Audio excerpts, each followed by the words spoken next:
Dikur në Dumre, duhani ishte më shumë si një kulturë bujësore, ishte puna që mbante familje të tëra.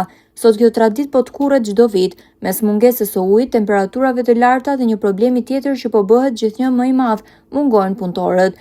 Në tokat e Beshqit, disa fermerë ende vazhdojnë të mbjellin duhanin, por pas zërgjethjeje fshihet një vit i tërë punë, mbjellje, vaditje, vjelje dhe përpunim në një kulturë që nuk fal neglizhencë. 1 kilogram duhan shitet rreth 600 lekë të reja.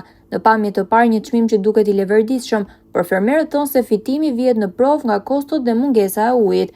Punën e do në mëngjes herët, do Terezin e vet, po spati vaditje nuk ecën. Tokat janë këtu për s'kemi ujë, më shumë mundim, nga shteti asgjë.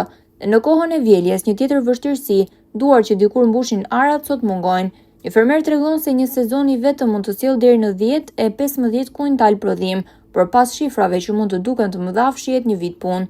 Ky ka një vit punë, 365 ditë, ka shumë punë, jemi shumë të pakënaqur, punojmë vetëm.